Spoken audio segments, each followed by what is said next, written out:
The world champions have named the team that is going to play Wales at Twickenham this weekend. I like the fact, by the way, they've put 4 stars on their team sheet. It is the first game they've played since they earned that 4th star as world champions. And there is some changes to this team from the side that won the World Cup. Naturally, there are no European-based players available in this.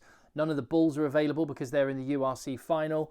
And there are some injured players as well that are not available. Nonetheless, still loaded.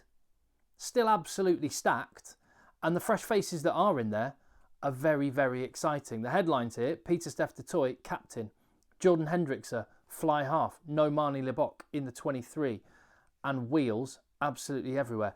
I'm going to give you a news flash here, some breaking news. This is the sort of insight that you come to the channel for. Breaking news: South Africa have got lots of very good rugby players. There you go. If you like, insightful, deep, thoughtful rugby coverage like that, then hit subscribe on the channel. Give your thoughts in the comments down below and hit subscribe. I'm Tim. This is Egg Chasers. And actually, I found out the reason why the game is at Twickenham, not at the Principality Stadium in Cardiff. It's because Taylor Swift is performing in Cardiff. I was a taxi service taking my daughter and my wife to the Taylor Swift show in Liverpool last week. Everyone's bonkers for it. I only wish people were as passionate in the UK about rugby as they were for Taylor Swift. But that's why the game's at Twickenham. Anyway, I actually got a message from a Welsh mate of mine a little while ago. And he sent me, when the team was announced, he sent me this on WhatsApp. I thought it was going to be a fringe player squad. This is going to hurt. I think he might be right. I think every Welsh rugby fan had a sharp intake of breath. I mean, just look at the front 5. It's the World Cup winning front 5. Obviously, Malcolm Marx was injured during the World Cup, so there's an argument that the front 5 is even stronger.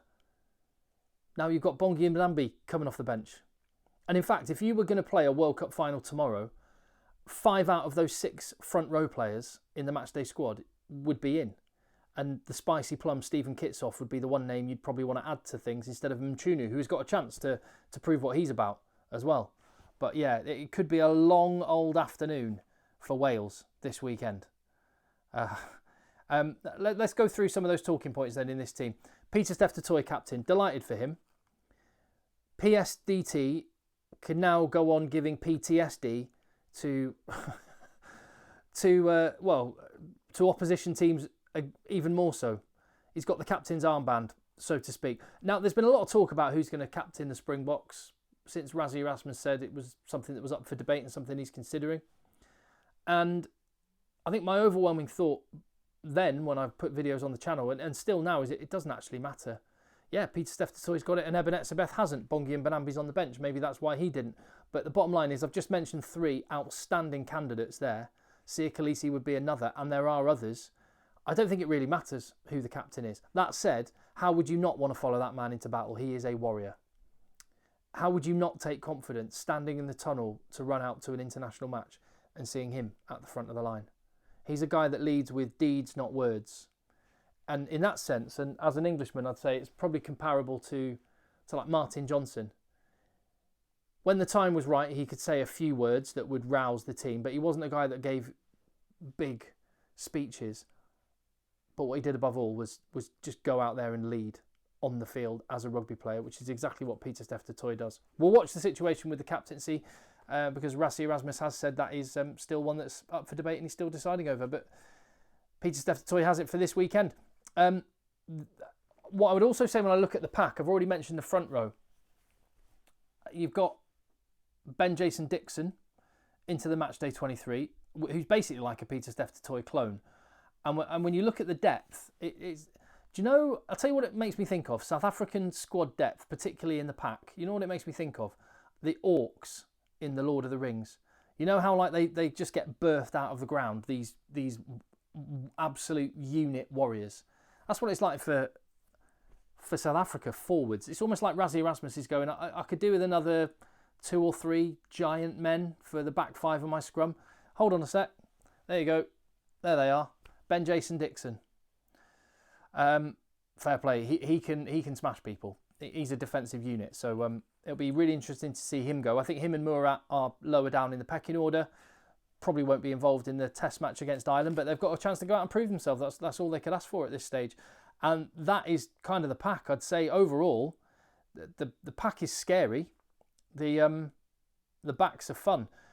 The one thing I'm looking for in the pack as well is Kwagga Smith and Evan Ruiz.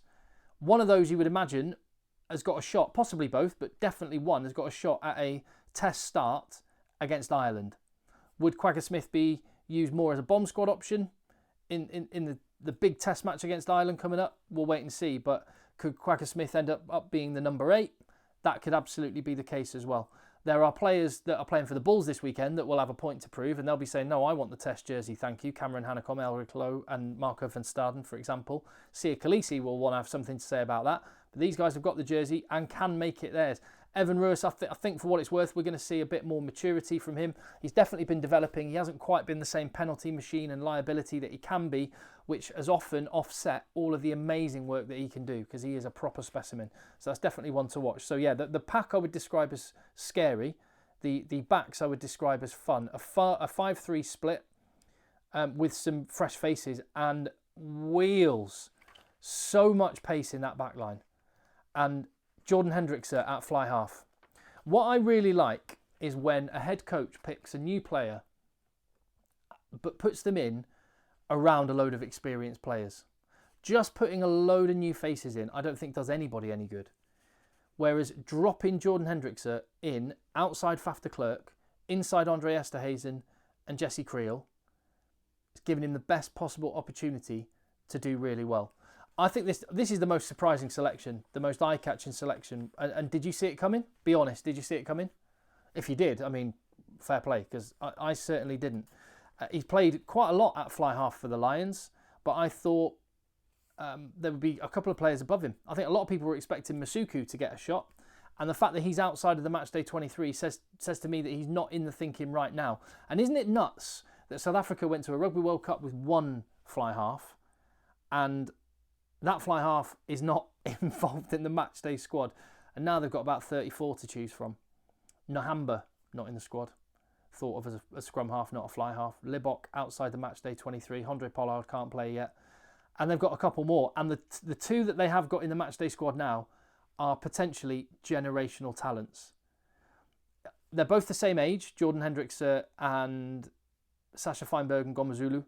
For what it's worth, I just had it in my head that Feinberg and Gomazulu was the standout up-and-coming young back in South African rugby.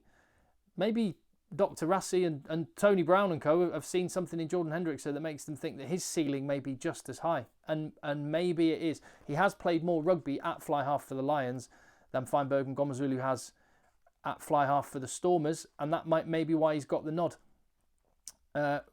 Be interesting to see that battle playing out. What do you think about Masuku not getting in, about Libok not being in the 23? What does the Libok non-selection mean for the Ireland test matches? I would still expect him to be involved in a couple of weeks against Ireland. By the way, I am travelling out to South Africa on Monday. I was thinking about getting out for the URC final, but the logistics just too tight. I thought I need to see my kids and my wife as I'm disappearing off to South Africa for 3 weeks to watch the rugby. So I would love to have been at Loftus Versfeld this weekend for the URC final. That's not happening, but I will be there for the first test against Ireland and at Kings Park in Durban for the second test. So if you want to follow my travels around South Africa, hit subscribe and yeah, stay in touch. And if you're in South Africa, maybe see you there. What was I saying then? I've completely brain farted where I was at. Backs, fly halves, they're all really good. There you go. Masuku not in, and Libok. And with the Pollard, you would imagine is going to come back in. Interesting to know what the situation is and what the thinking is with Libok. One to watch. I think he will come back in for the matchday 23 for the Ireland Test match. So that's fly half situation. I am a little bit smug actually. I did a video a couple of weeks ago where I was talking about the players that I was anticipating could make a breakthrough for the Boks in the rest of this year, and the three names that I mentioned were Sasha Feinberg and Gomazulu, who's in the matchday 23, and two players who are starting. I've talked about him. I watched Feinberg and Gomazulu play in a really terrible Stormers performance against Glasgow. I was up there at Scotstoun to watch that one the other week in the URC quarter-final, and the Stormers were really, really bad. This guy, I still thought he was ace. Potential generational talent. I'm so excited to watch him develop and to see him get out there in a Bock jersey on the pitch. The other two names I mentioned were Edwil van der Merwe, who is just, I was about to say something rude then, runs like off a stick, if you know the phrase. Rapid. And I love it when a player gets a debut a little bit older, 28. He might have been sat there thinking, I'm not going to get my shot, am I? But he's just kept plugging away and he's got his shot. And I think he could be devastating. Makazole Mapimpi on the other wing. And the other player that I mentioned could make a breakthrough, Apelele Rassie. I know he's had a couple of caps before. It wasn't a big prediction on my part, but I'm really pleased for him. I think for what it's worth, because those two guys are inexperienced, Rassie and van der Merwe, that is somewhere Wales will try and target. And particularly with, Fassie's got incredible upside on his attack, question marks over his defence. He's got an opportunity to prove it. I expect Wales to try and exploit that. But with the fact, when you look at the back three situation, Mapimpi is the sole survivor from the Rugby World Cup squad. There's no Kirtley Arendse, there's no Kanan Moody, there's no Cheslin Colby, there's no Villy LaRue. And all four of those guys have got question marks over their head for the Ireland test matches. Means that one, or maybe both, of Rassie and van der Merwe have got an opportunity to stake a claim for a test jersey for the big matches. So this is going to be huge for them. I'm just really excited about the amount of pace. I think the other name to mention that I've not even mentioned so far is Tony Brown. Rassie Erasmus is the main man. But how has the influence of Tony Brown affected things? He's obviously been brought in with a particular purpose in mind. He's thought to be a real forward-thinking attack coach. And how much is it going to have been the case that in these early days, Tony Brown is fitting into the Springbok way of doing things, or the Springboks are fitting into the Tony Brown way of doing things? I think we're going to be in a position by the end of the game on Saturday to be able to make more of an assessment of where South Africa are going in their style of play. For what it's worth, when you just look at that squad, I don't think South Africa have ever been in a better spot depth-wise. Everywhere you look, there's just serious talent. Look at the players that are coming off the bench, both new faces and legends like Franz Malherbe and Damien Delende.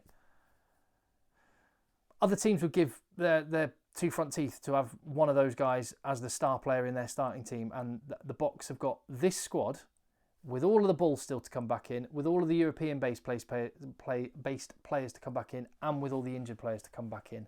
They are absolutely stacked. And if I had to make a prediction, having not seen the Welsh team at this point, I think the Boks are going to grind Wales to dust.